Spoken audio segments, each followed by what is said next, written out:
Hello बच्चों, स्वागत है आपका आज की ज्ञानशाला में।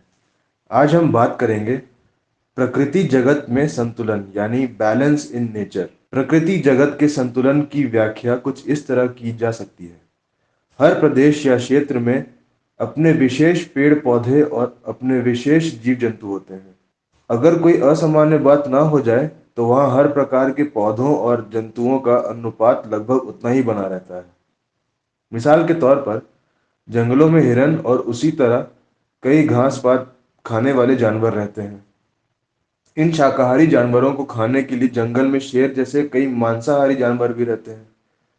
अब अगर इन मांसाहारी जानवर को ना मारा जाए तो जंगल में घास पात की मात्रा तथा शाकाहारी और मांसाहारी जानवरों के अनुपात में कोई खास फर्क न रह जाएगा।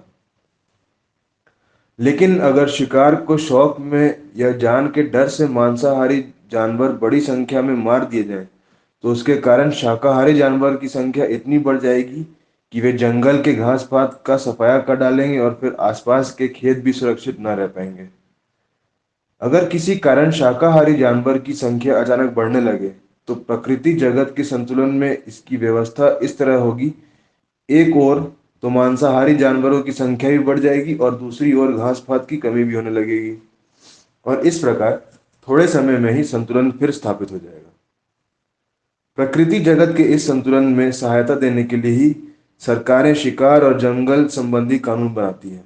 लेकिन फिर भी मनुष्य इस संतुलन को कुछ न कुछ बिगाड़ता ही रहता है। नई जमीन को खेती में लाने के लिए जंगलों का सफाया करना जरूरी हो सकता है। इसी प्रकार शहरों के फैलाव के लिए खेतों का विनाश भी जरूरी हो सकता है। कभी कभी हम शौकिया भी इस संतुलन को भंग कर देते हैं। ऑस्ट्रेलिया में पहले खरगोश नहीं होते थे।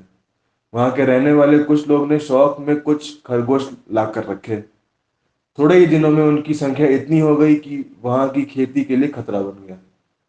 मौसम या किसी अन्य प्रकृति घटनाएं के कारण यदि प्रकृति जगत का संतुलन बिगड़ जाता है, तो प्रकृति स्वयं इसका इलाज कर लेती है और थोड़े ही समय में सामान्य संतुलन स्थापित हो जाता है। तो ये थी बच्चों आज की ज्ञानशाला। ऐसे ही इंटरेस्टिंग फैक्ट्स के लिए बने रहें स्वदेशवाणी के साथ। धन्यवाद।